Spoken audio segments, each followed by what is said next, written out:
Falaremos sobre reconciliação. E reconciliação requer incluir tudo aquilo que foi excluído. Sei que às vezes é difícil. Nós temos o nosso lado humanamente entendível, que é o nosso lado julgador. O nosso lado que quase que automaticamente tentamos rejeitar aquilo que consideramos não nos fazer bem. No texto A Reconciliação, Bert Hellinger, que é autor do livro, Liberados Somos Concluídos, ele vai trazer um assunto até polêmico, porque ele vai falar sobre a guerra, ele vai falar sobre o julgamento e o quanto que isso não alcança a paz. Muito pelo contrário, nos afasta da paz e nos mantém num estado de sofrimento. Então, para poder receber este texto, traga a sua presença para cá, agora. Inspira pelo nariz, solta o ar pela boca, movimenta as suas escápulas. O que será em você, em mim, em todos nós, que busca uma reconciliação? Então é claro que a leitura, ela não é do lá, é o daqui. O que está acontecendo dentro de nós? A leitura é só um ponto de referência para que nós possamos nos encontrar dentro da leitura. Então nós precisamos nos abrir um espaço interno.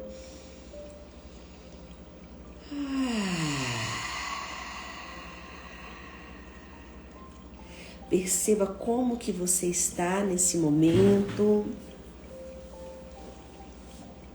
E vamos para o texto. O texto é razoavelmente longo, são 2 páginas. Eu vou fazer a leitura sequenciada e depois eu retomo, extraindo os pontos que eu percebi que sejam importantes para nós. Então eu vou pegando alguns pontos-chave para que nós possamos explorar os pontos-chave. Vamos lá então, começando a leitura agora. A reconciliação.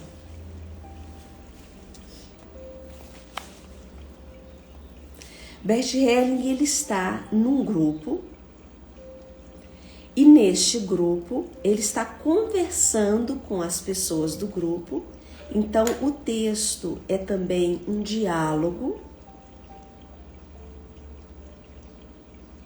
Então ele começa fazendo, uma pessoa do grupo começa fazendo uma pergunta para o Bert Hellinger. E é assim. A pergunta: este seminário do fim de semana, por diversas vezes, tocou na temática dos conflitos políticos e da paz. Eu gostaria de começar aqui com o País Basco e me referir a alguns pontos.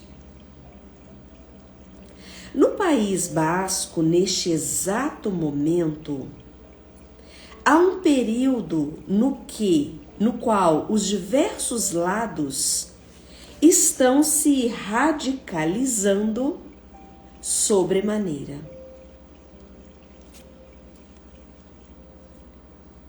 De um lado, há aqueles que pensam que o país deveria ser independente. E de outro lado, há aqueles que acreditam que não deveriam ser assim. Manifestamente estão agindo forças que ultrapassam qualquer racionalidade. Então, essa pessoa conclui fazendo uma pergunta a Albert Helling.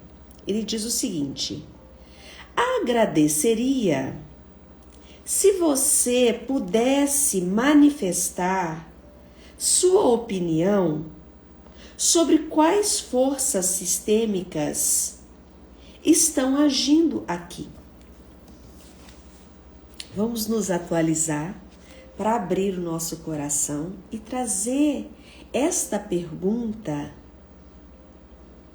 para a nossa vida. Imagina você num grupo com Bert Helling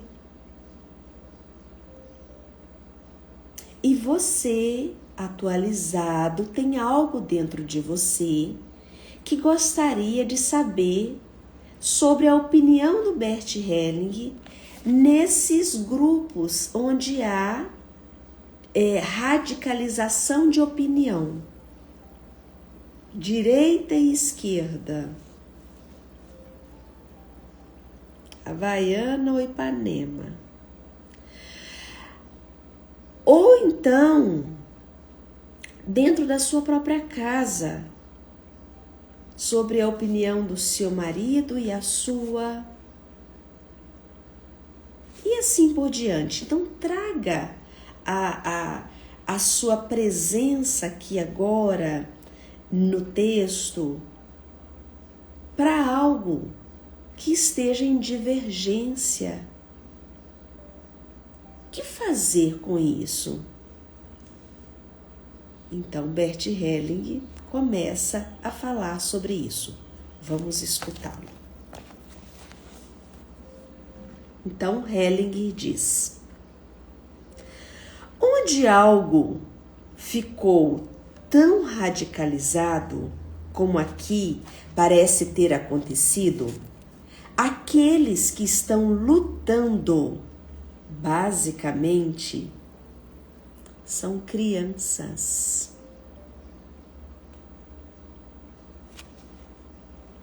Quer dizer, o estado emocional que demonstram tem a irracionalidade de uma criança e também a cegueira de uma criança.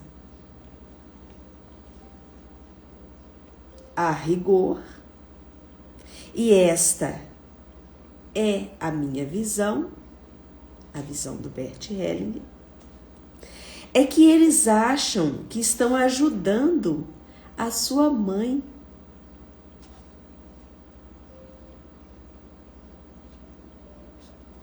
A causa a que se servem ou a que pensam servir tem algo de maternal, pois a nação ou também o país a que pertencemos em nossa alma tem a figura da nossa mãe. Respirem. Porque aqui nós estamos falando da... Sabe quando a gente fala terra natal, cidade materna, língua materna? Aqui você já compreende, por exemplo, se você tem dificuldade com outras línguas, é porque você está preso à língua materna. Você está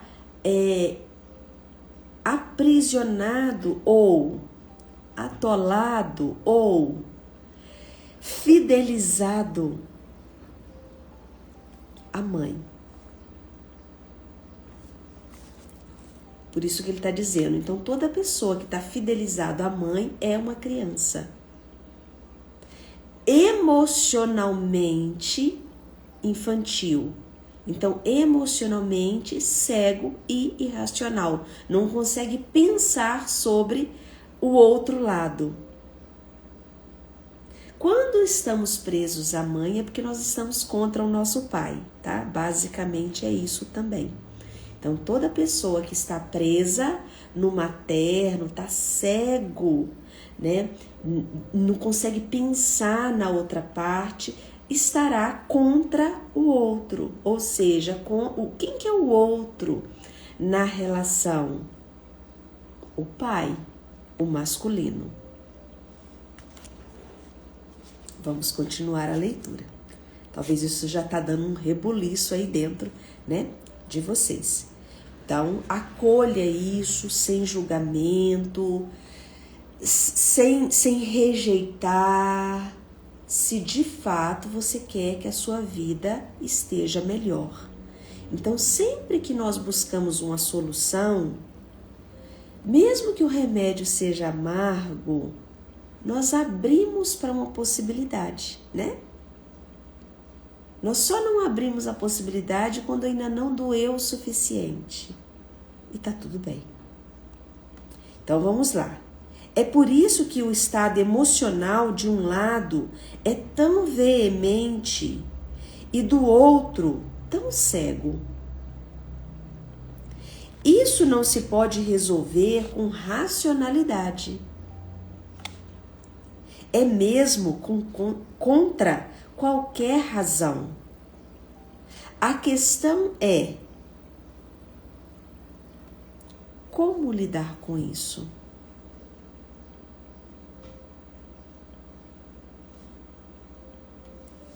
Essa é a pergunta que o Bert Helling devolve para o grupo. Como? Como eu vou lidar com isso, então? A pergunta de $1 milhão, né? Vamos ver o que ele fala.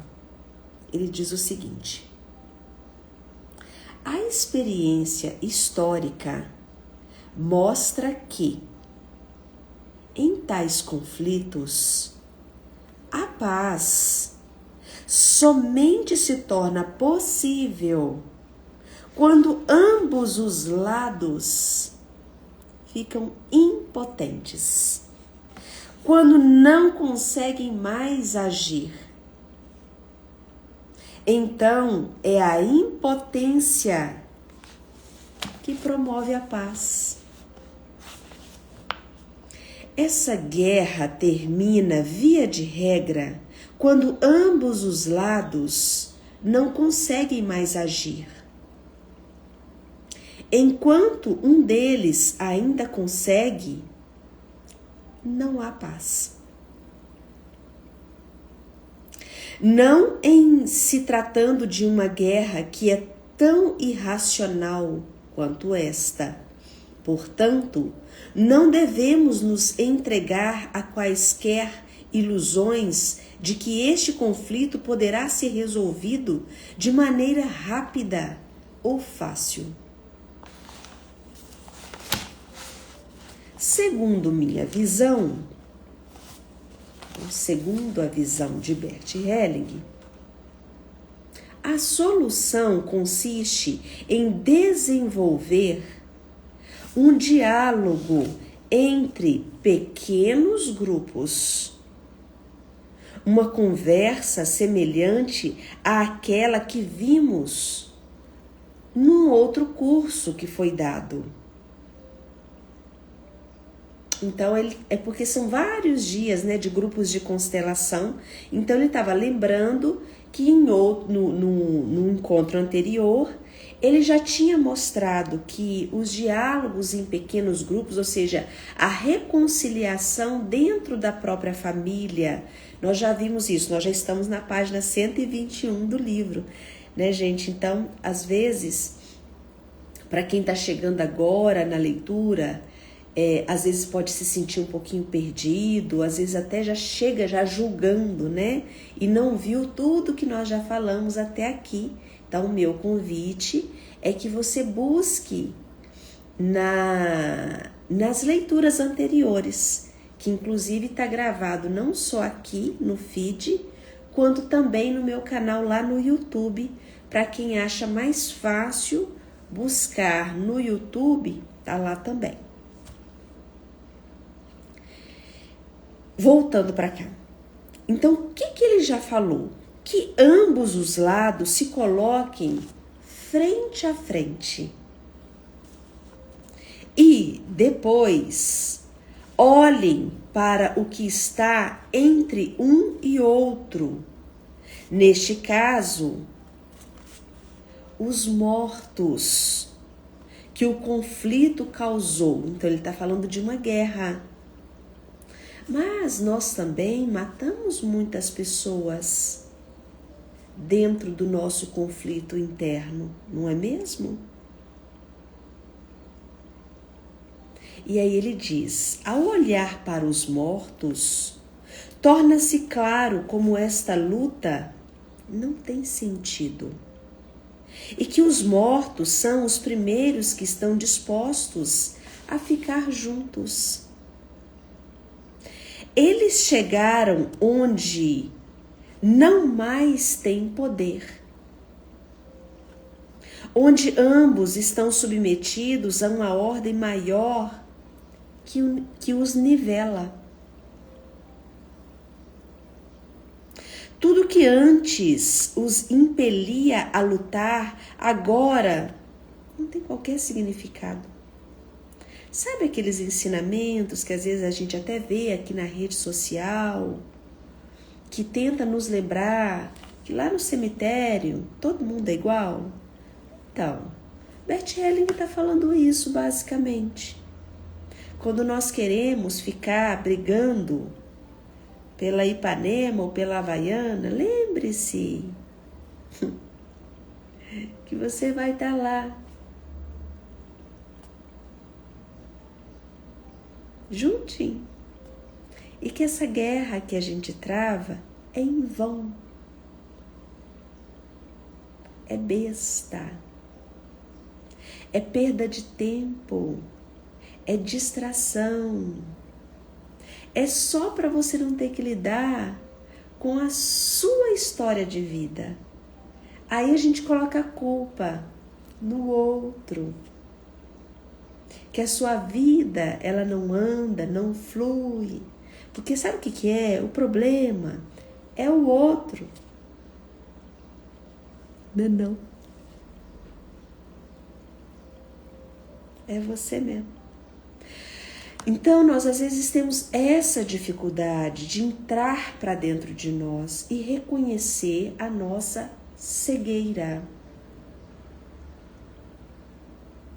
O nosso lado emocionalmente criança. E toda criança quer quem? Mamãe. Dando continuidade à leitura. Tudo o que antes os impelia... Não, esse já li. Quando isso for conscientizado mediante os exemplos dos mortos, dos agressores mortos e das vítimas mortas, os vivos ficam atônitos e perguntam: afinal, o que nós estamos fazendo? Essa é a pergunta mais madura que existe, né? Então, dos mortos, vem um impulso e também a força para a paz.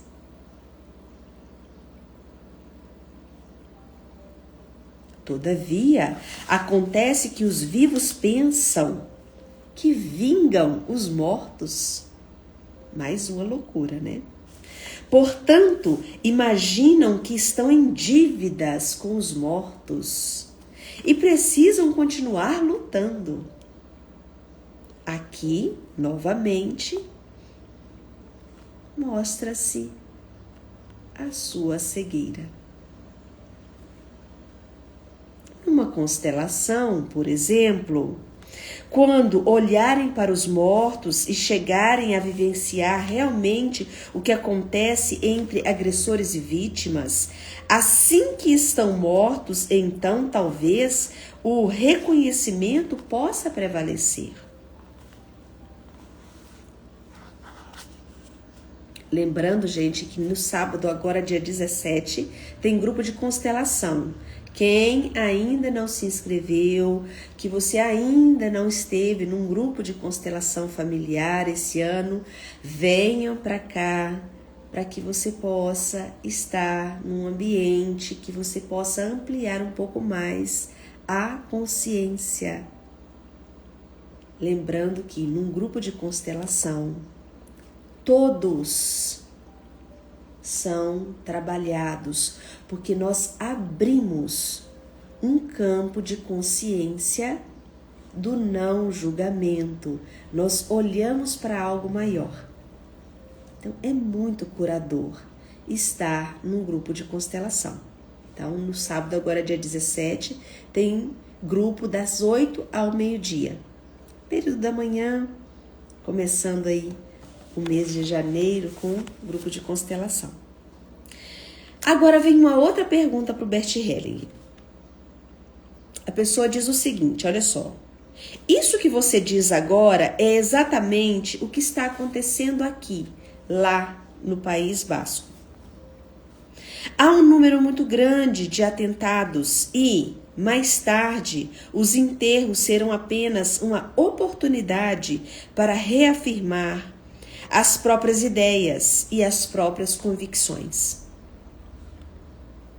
E aí, a pessoa faz uma nova pergunta para Bert. O que você acha que poderia ser a atitude certa diante dos mortos de um lado e do outro, para que essa morte possa conduzir à paz e não à nova violência? Helling diz: antes, porém, quero mencionar mais uma outra coisa. Quem cometeu um assassinato continua assassinando. Não pode mais retroceder. É esse o mal da situação. Quem já praticou um atentado perdeu a sua alma. Também perdeu sua racionalidade. Então a pergunta é: como evitar o início? Assim que houver um início, aqueles que mataram continuam matando. Há uma frase do poeta Rilke sobre os poetas. E a frase é: um poeta, uma vez que se desviou da verdade, não pode voltar atrás. E como isso é válido para pessoas que assassinaram outros em tais circunstâncias. Quando alguém mata outra pessoa durante um determinado estado emocional por um ciúme, existe a possibilidade de remorso. Quando alguém mata outra pessoa por causa de uma ideologia, então se eleva acima do outro e o julga como se fosse Deus, como se tivesse direito a tal. Este se desvia tanto de sua verdade interior, da verdade humana, que ele, via de regra, não pode mais voltar atrás. Se pudéssemos mostrar concretamente aquilo que realmente acontece dentro daquele que comete tal assassinato, o que esta pessoa causa à sua alma, E não só a sua, mas também como envenena seu próprio ambiente. Isto talvez contribuísse para chamar de volta à razão aqueles que estão ameaçados de serem tragados por essa violência. Os atentados que estão sendo cometidos são realmente o que existe de mais desumano, sem qualquer sentimento humano.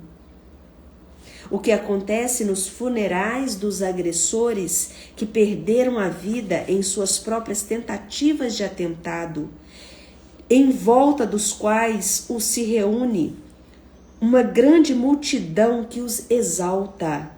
E quando esses agressores, além disso, são proclamados cidadãos honorários de sua cidade, o ódio se espalha cada vez mais, pois, em sua atitude interna, os participantes se tornam iguais aos assassinos. E a desgraça continua seu curso até que mais tarde seja destruído. Quero trazer aqui para vocês, enquanto escuta, vocês não ficarem pensando numa guerra lá. Vou atualizar isso aqui para o nosso mundo agora, para o nosso momento agora. O que isso tem a ver comigo? O que isso tem a ver com você, que não está num país que tenha uma guerra real, guerra mesmo, né, de matar literalmente? Se você matou o seu pai dentro de você, se você julga o seu papai dentro de você, significa que você está do lado da sua mamãe. Ou vice-versa. Se você está do lado do seu papai, condenando a sua mamãe, a única coisa que você está fazendo é envenenando a sua própria vida. Se você tem que tomar partido, você está numa cegueira. E é por isso que você tenta, e a sua vida não flui. E se você já passou da hora de olhar para isso, o que é passar da hora? É quando está doendo, você está seca de dor. Então você poderia dizer: chegou a minha hora. Eu vou fazer uma constelação. Eu vou realmente conciliar, reconciliar as partes dentro de mim.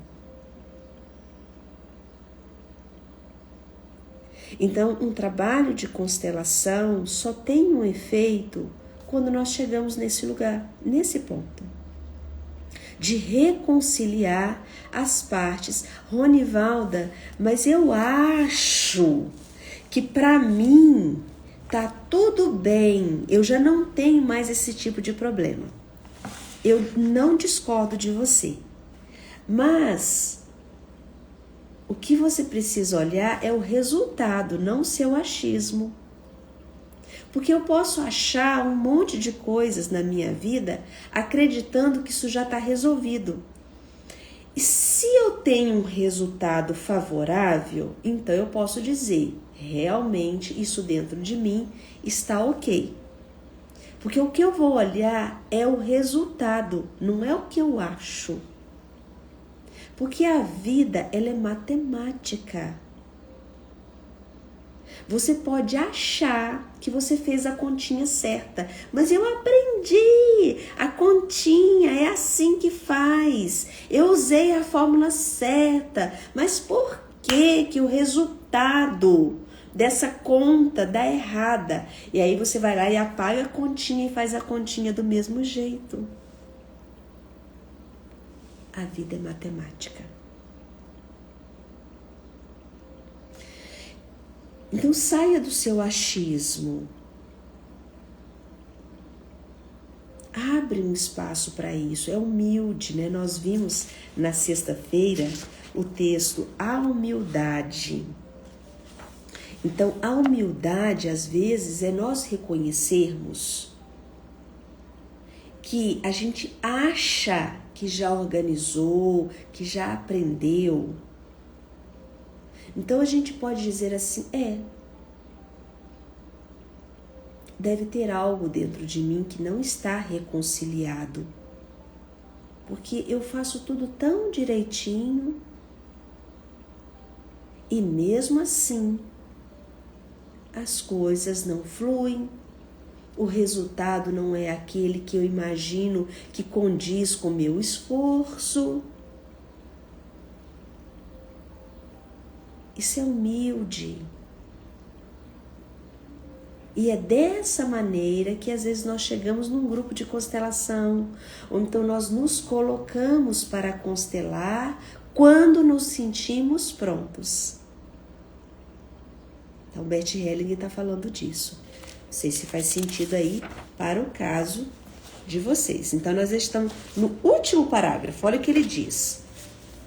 Ele diz o seguinte, ó. É possível entender quando visto num contexto mais amplo. Por isso que o trabalho de constelação costuma ser muito efetivo, porque nos coloca num campo mais amplo, né? Entre os mortos, finalmente, há paz. E não simplesmente por estarem mortos, mas sim porque estão acolhidos por algo superior do qual emergiram. A vida emerge a partir desse superior. Tem um poder superior que nos governa, né? Não é nossa cabecinha pequena. Mas sim, estão acolhidos por algo superior do qual emerge. A vida emerge a partir desse superior e emerge de volta a ele.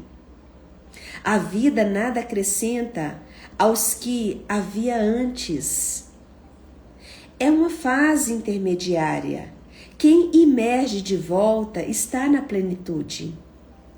A vida emerge a partir da plenitude e emerge de volta a mesma plenitude. Quem morreu cego, quem morreu cedo, nada perdeu. E quem emerge mais tarde, nada ganhou também. Então, o empenho de conservar algo, por exemplo, a natureza, ou o meio ambiente, ou uma espécie que está ameaçada em extinção, parte do princípio de que algo se perdeu irremediavelmente. Porém, quando uma espécie é extinta, ela não está perdida. Nada se perde da terra origem. Nesse contexto, podemos também ver as vítimas que aparentemente foram o preço pago pela paz. Como, então, poderia ser um funeral que serve à paz?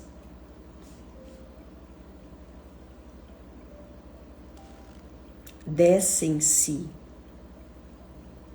os mortos à terra origem, ambos juntos, agressores e vítimas. Deveríamos enterrá-los juntos, amigo e inimigo.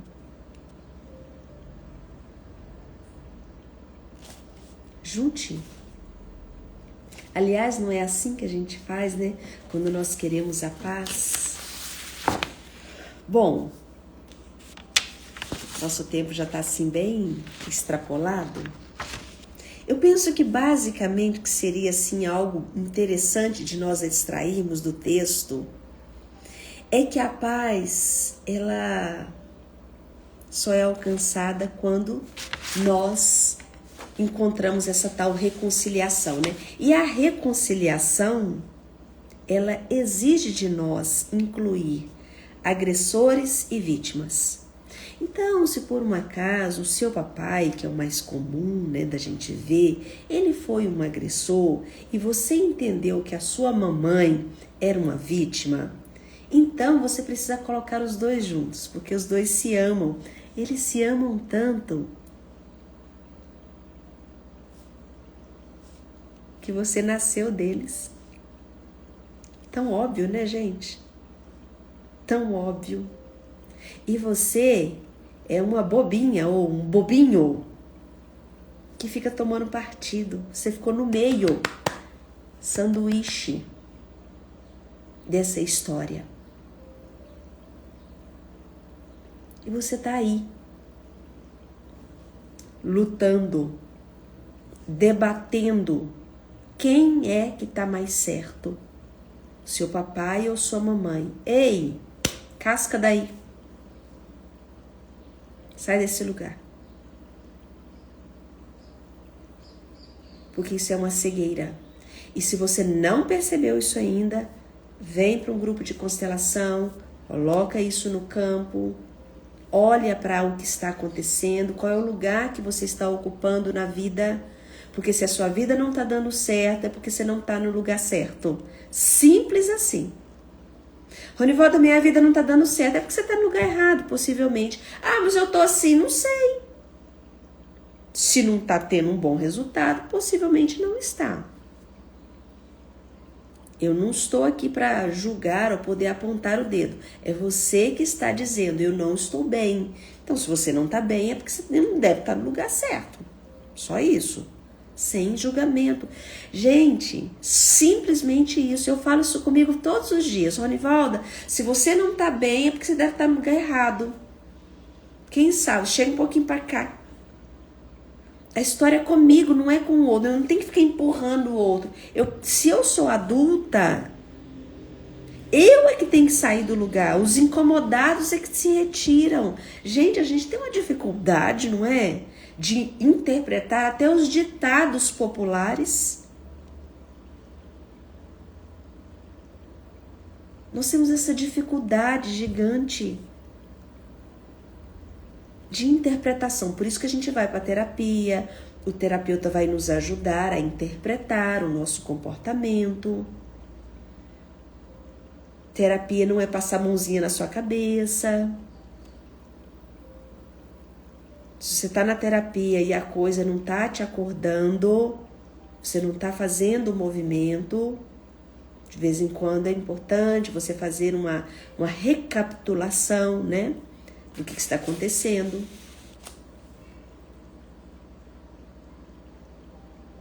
Acho que é isso. Começamos bem a nossa segunda-feira. Segunda-feira de começar com o pezinho direito para a realidade. E depois você põe o esquerdo também, porque se você andando só com o direito, você fica capenga, né? A vida ela já é assim, né? Direita, esquerda, é junto, né? Então a gente vai andando com os dois juntos. Se um estiver bem manco, né? Você vai ficar manca. Por nada, minha querida, que bom, né? Muito bom ter vocês por aqui, caminhando juntos. Nós estamos nesse caminhar juntos. Amanhã continuamos. E o texto de amanhã, bom dia para você também. O texto de amanhã, ele vai falar sobre os rejeitados. Os escolhidos e os rejeitados. Esse é o tema da leitura de amanhã. Beijos. Boa segunda-feira, nos encontramos amanhã e, para quem já está se organizando, nos encontramos ao vivo, a cores, no sábado, dia 17, para o grupo de constelação. Compartilhe a live com outras pessoas, quem sabe mais pessoas gostariam de ter esse tipo de informação, talvez não soubesse, talvez está quebrando a cabeça em outros lugares e não olha realmente para aquilo que precisa ser olhado. Beijos!